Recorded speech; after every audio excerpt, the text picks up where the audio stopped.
इस वक्त मैदान में राम कुमार जी को उतार दे गया।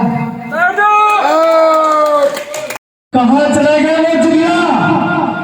और अब कांग्रेस वाले भी बोल रहे, अभी भाई से राज्य बता रहे थे कि भी मीटिंग हुई थी, जिला जी कोई बात नहीं करते हैं।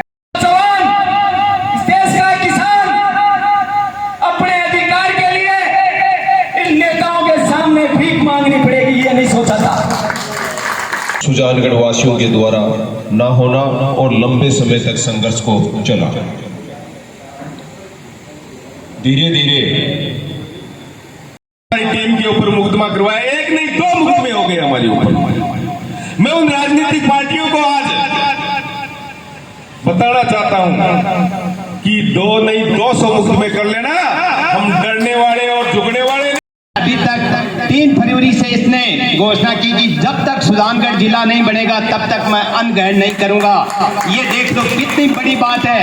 ये कर्मचारी और हम कर्मचारी बाद में जैसे किसान और कर्मचारी मजदूर का जो ये चोली और दामन का साथ होता है।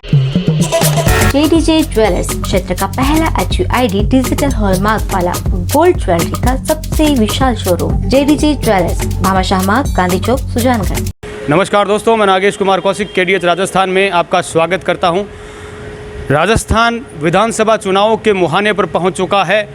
चुनावों की सरगर्मियां तेज हो चुकी है। हर राजनीतिक पार्टियों के पर्यवेक्षक यहां डेरा डाले हुए हैं और तैयारियां की जा रही है चुनावों की, और हर पार्टी चाहती है कि चुनाव जीता जाए। तो चुनाव के मुद्दे क्या हैं वो भी हम तलाशने की कोशिश कर रहे हैं। मैं सुजानगढ़ विधानसभा सीट पर मौजूद हूँ, जहाँ पर सुजानगढ़ में जो राजस्थान में नए ज़िले जब से बने हैं, एक बड़ा विरोध और प्रदर्शन यहाँ पर हुआ सुजानगढ़ ज़िला न बनने को लेकर। और जो बड़ा विरोध प्रदर्शन जो हुआ अलग अलग जो संगठनों के द्वारा किया गया, लेकिन जनहित संघर्ष मोर्चा के मैं पदाधिकारियों के साथ हूँ, जिनके द्वारा भी बड़ा जो है आंदोलन यहाँ पर बहुत समय तक चला, लंबा चला और आज तक भी चल रहा है। लगभग मैं कहूँगा शायद 550 से दिन ज़्यादा हो चुके हैं। 585 दिनों से लगातार धरना संघर्ष जनहित मोर्चा के नेतृत्व में SDM कोर्ट के बाहर चल रहा है। और अगर उग्र आंदोलन और तीव्र आंदोलन की बात करें तो जब घोषणा हुई उसके साथ ही राजस्थान में जो 19 जिलों की घोषणा हुई उसके साथ ही चक्का जाम और बड़े आंदोलन लगातार जनहित संघर्ष मोर्चा की ओर से किया गया। लेकिन सुजानगढ़ जिला अभी भी नहीं घोषित हुआ है। तो इस बात को लेकर यहाँ पर विचार मंथन को लेकर एक बड़ी मीटिंग हुई है और कहीं ना कहीं मैं कहूँगा कि सुजानगढ़ विधानसभा सीट को प्रभावित करने वाली और ये खास मीटिंग हुई है। तो क्या इस मीटिंग में तय हुआ है, क्या होगा जनहित संघर्ष मोर्चा का अगला पड़ाव? ये मीटिंग के दृश्य आपने देखे, लोग यहाँ पर भारी संख्या में मौजूद थे, अलग अलग लोगों ने अपनी अपनी राय रखी और एक नारा दिया गया कि चुनाव जनहित संघर्ष मोर्चा की तरफ से भी लड़ा जाएगा। तो क्या कुछ तय किया गया है, क्या तैयारी है, बातचीत मैं करूँगा। रामनारायण जी रुलानिया कॉमरेड मेरे साथ में, क्या तय हुआ है आज की मीटिंग में? जो अलग अलग गाँवों से लोग आए हैं, क्या तैयारी है? आज जो 585 दिनों से सुजानगढ़ को जिला बनाने की मांग को लेकर जनहित संघर्ष मोर्चा के नेतृत्व में जो आंदोलन चल रहा था, वर्तमान में राजस्थान की सरकार माननीय मुख्यमंत्री अशोक जी गहलोत ने सुजानगढ़ को जब 19 जिले बनाए, उसमें भी सुजानगढ़ का नाम काटा गया। बल्कि सुजानगढ़ एकमात्र ऐसा शहर है जो राजस्थान के 10 बड़े शहरों में इसका नाम आता है, जिसको लेकर के सुजानगढ़ की जनता पिछले दिनों 1.5 लाख की आबादी वाला सुजानगढ़ शहर 7 दिनों से ऐतिहासिक बाजार बंद रहा, 7 दिनों तक चक्का जाम रहा। पूरे शहर की ऐसी कोई सड़क नहीं थी, highway, NH highway, national highway, state highway सबको बंद करके सुजानगढ़ की जनता जिस तरह से आज़ादी की लड़ाई में लोगों ने भाग लिया था, उसी तरह से अपने हक और अधिकार के लिए घरों से निकल करके जिले की मांग को मजबूती से राजस्थान की सरकार को जनहित संघर्ष मोर्चा के हमारे अध्यक्ष एडवोकेट रामकुमार मेघवाल और जनहित संघर्ष मोर्चा के नेतृत्व में राजस्थान की सरकार तक बात पहुंचाने का काम किया। लेकिन वर्तमान में विधानसभा चुनाव आ रहे हैं और राजस्थान के मुख्यमंत्री जी ने अभी तक सुजानगढ़ को जिला नहीं बनाया है। सुजानगढ़ की जनता की मांग है कि सुजानगढ़ को जिला बनाया जाए और जनहित संघर्ष मोर्चा उन क्रांतिकारियों के पद चिन्हों पर चल करके जिन्होंने शहीद भगत सिंह, सर छोटूराम, बाबा साहब अम्बेडकर, अशफाक खान उल्ला, सुखदेव, सुभाष चंद्र बोस, उन्होंने एक बात कही थी कि आप अगर विधानसभा और लोकसभा में नहीं पहुंच सकते तो सड़क पर लड़ाई लड़ो, और जब मौका आता है कि जनता की मांग को विधानसभा और लोकसभा में उठाने की, तब आपको विधानसभा और लोकसभा की तरफ भी कूच करना चाहिए, ताकि जो जनता के हक और अधिकार और मान व सम्मान की बात के कानून विधानसभा और लोकसभा में बनते हैं। इसीलिए हमने आज जो जनहित संघर्ष मोर्चा की पूरे विधानसभा क्षेत्र के प्रत्येक गांव से जो कार्यकर्ता थे उनको रायशुमारी के लिए बुलाया गया, और उनका ये बात उनसे ये राय ली गई कि क्या निर्णय लिया जाना चाहिए, आप बताओ। क्योंकि जो फौज का कर्नल होता है, वो जो कमांडर केवल अकेला नहीं लड़ सकता, उसके साथ पूरी बटालियन होगी, और बटालियन मजबूती से लड़ेगी तो युद्ध जीता जाता है। इसीलिए आज जनहित संघर्ष मोर्चा के कार्यकर्ताओं ने जो इस जिले के आंदोलन में जिन लोगों ने गिरफ्तारियां दी, बढ़ चढ़ करके हिस्सा लिया, उन सभी कार्यकर्ताओं को बुला करके निर्णय लिया कि आप बताओ क्या करना चाहिए। तो उन्होंने यही निर्णय बताया, और हाथ खड़े करके उन्होंने एक बात कही कि जो किसान परिवार से आज तक 585 दिनों से अपनी वकालत को ठोकर मार करके जो दिन और रात एसडीएम कार्यालय के सामने इस जनता के हक और अधिकार के लिए धरने पर जिले की मांग को लेकर बैठा है, उस साथी को हम मजबूती से कंधा मिला करके हमें साथ देना चाहिए।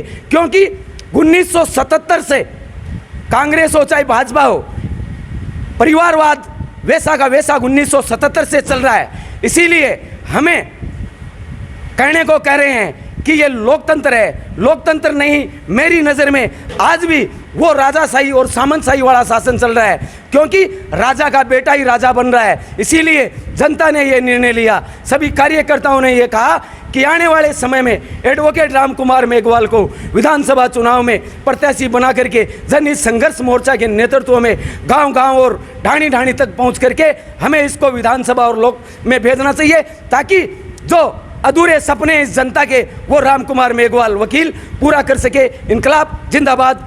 आप मीडिया के माध्यम से मैं आमजन से यही अपील करना चाहता हूं कि वोट और बेटी का रिश्ता, जिस तरह से बेटी का रिश्ता करते हो उसी तरह से वोट को भी हमें सोच समझ करके देना चाहिए, क्योंकि उस वोट से हमारी आने वाली पीढ़ी का भविष्य तय होता है। इसीलिए हमें हमारे जो मजदूर वर्ग का, किसान वर्ग का, व्यापारी वर्ग का, हर व्यक्ति के साथ कर्मचारी वर्ग का दुख दर्द में दिन और रात कंधे से कंधा मिलाकर साथ देने वाले बुद्धिजीवी विद्वान अधिवक्ता एडवोकेट राम कुमार मेघवाल के साथ कंधे से कंधा मिलाकर साथ चलना चाहिए। इनकलाब जिंदाबाद। तो जो मौजूदा विधायक हैं जो कह रहे हैं कि वो भी जिला बनाने की कोशिश कर रहे हैं, तो क्या वो आशा आपके हिसाब से वो आशा झूठी है? जिला नहीं बन पा रहा है, ये सरकार नहीं बनाएगी? मौजूदा विधायक कह रहे हैं जिला बनाएंगे। अगर मौजूदा विधायक और जो विपक्ष अगर जिला बनाने की बात कर रहे हैं, जब 1.5 लाख की आबादी पूरा सुजानगढ़ का विधानसभा क्षेत्र, देहात और गांव और शहर जब सड़कों पर था, तब ये लोग गुदड़ा ओढ़ करके और विपक्ष गोवा में घुमाई कर रहे थे, एसी के कमरों में बैठे थे, और यहाँ की जनता जिले की मांग को लेकर सड़कों पर दिन और रात बरसात और सर्दी के अंदर डटी हुई थी। जिले की बात इस सुजानगढ़ की जनता, जिन्होंने आपने चुनाव लड़ने का विकल्प ले लिया है, तो क्या मौजूदा सरकार के मतलब आप ये नहीं मान रहे हैं कि जो गहलोत सरकार है वो जिला नहीं बनाएगी, इसलिए आपने एक चुनाव का विकल्प ले लिया है? गहलोत सरकार को ने जब 19 जिले बनाए, मैं ये नहीं कहता कि गहलोत सरकार ने कम बनाए, लेकिन गहलोत सरकार 19 जिला बनाया राजस्थान में, लेकिन यहाँ का नेतृत्व कमजोर रहने के कारण मजबूती से विधानसभा में बात नहीं रखी गई, जिस कारण से आज सुजानगढ़ की जनता को यह खामियाजा भोगना पड़ रहा है। और हम इस जनता, जो गहलोत सरकार ने जो जिला नहीं बनाया गया है, किस राजनीतिक कारणों से सुजानगढ़ को, जो राजस्थान के बड़े 10 शहरों में नाम आता है, उसको वंचित रखा गया है, जिसका खामियाजा सुजानगढ़ की जनता देगी और ईंट का जवाब पत्थर से देगी आने वाले विधानसभा चुनाव में। बिल्कुल, सुजानगढ़ जिला बनाने का एक मुद्दा बिल्कुल इस विधानसभा चुनाव में गहराने वाला है।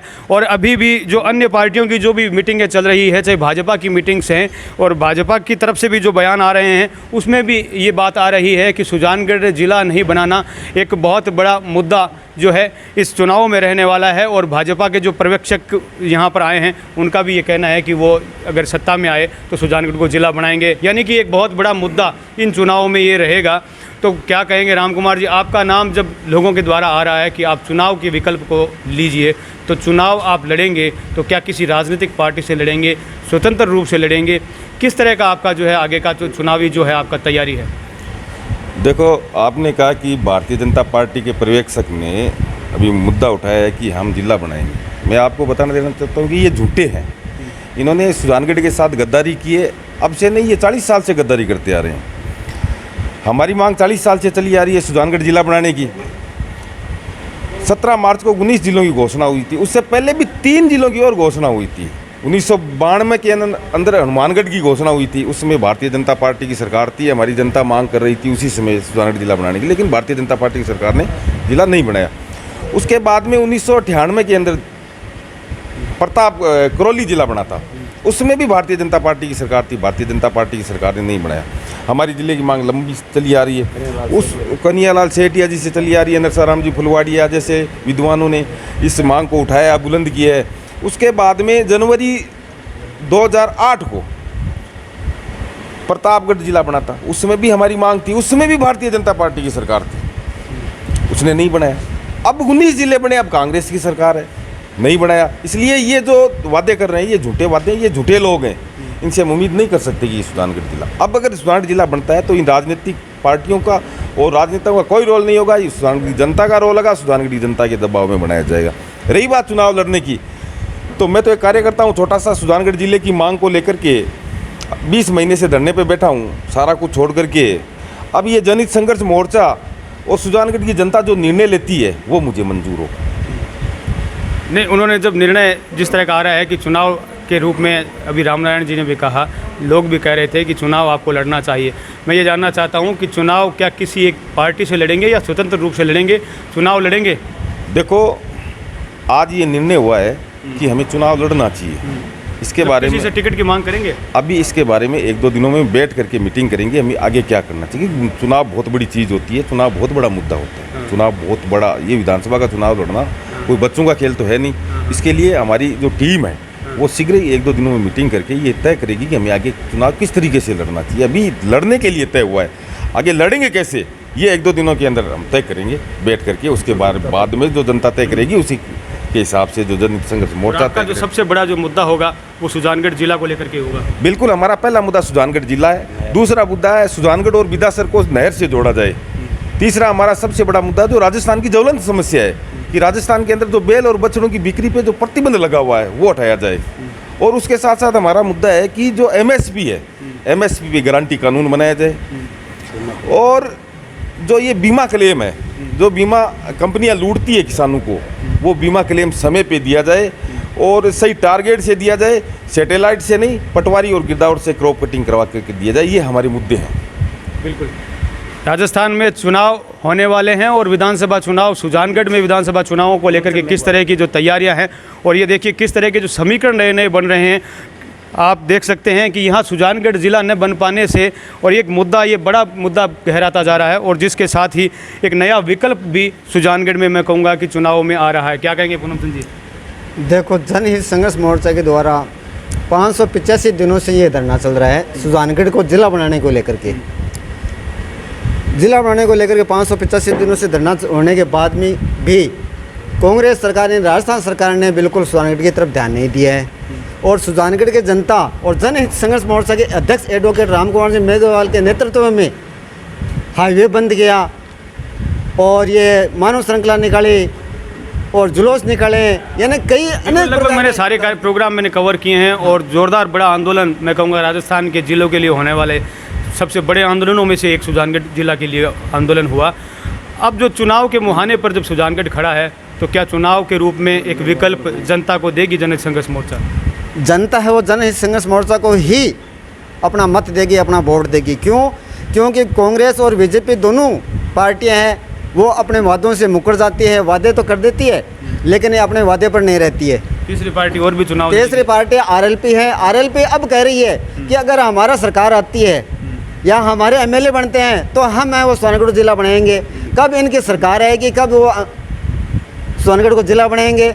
और उससे पहले भी आरएलपी वाले, जब हमारे यहाँ वो संघर्ष चल रहा था और एक मीटिंग थी, उसमें आरएलपी वाले आए थे और उन्होंने कहा कि अब हमारी सरकार आते ही हम जिले के बारे में वो विधानसभा में रखेंगे। तो उनके 3 एमएलए थे, लेकिन वहाँ विधानसभा में उन 3 एमएलए ने भी कोई चर्चा नहीं की कि सुजानगढ़ को जिला बनाना है। तो हम उस कैसे उम्मीद कर लेंगे भाई वो अपने सुजानगढ़ को जिला बना देगी। हमारी जो जनता है वो जनहित संघर्ष मोर्चे पर निर्भर करती है, जनहित संघर्ष मोर्चा है वो जनता पर निर्भर करता है, और ये आपस में मिलकर के पूरी सुजानगढ़ विधानसभा ये चाहती है कि हमें सुजानगढ़ है वो जिला चाहिए। और इसके लिए आज राय सुमार की मीटिंग की गई, उसमें सभी जनता ने या हमारे जो जन संघर्ष मोर्चा के जो कार्यकर्ता हैं उन्होंने ये निर्णय लिया कि हमें चुनाव लड़ना है और राम कुमार मेघवाल को चुनाव लड़ाना है। बिल्कुल सर, जनहित संघर्ष मोर्चा के द्वारा यहाँ पर चुनाव में एक विकल्प यहाँ पर होना है, ये लगभग आज तय कर लिया गया है। आगे की रूपरेखा अन्य जो मीटिंगें होंगी उसमें तय होगा। लगातार मैं कह रहा हूँ कि राजस्थान में जो है विधानसभा के चुनाव सामने हैं और सुजानगढ़ जिला न बन पाना एक बहुत बड़ा मुद्दा यहाँ चुनावों में रहने वाला है, और उन्हीं मुद्दों से एक मैं कहूँगा कि नया विकल्प तक यहाँ से उभर कर आ रहा है। आप समझ सकते हैं कि ये कितना बड़ा मुद्दा सुजानगढ़ जिला को लेकर के यहाँ पर चल रहा है। मैं नागेश कुमार कौशिक, सुजानगढ़ के 2 नंबर फाटक के पास जहाँ पर ये जनहित संघर्ष मोर्चा की मीटिंग हुई है, आप सभी का धन्यवाद।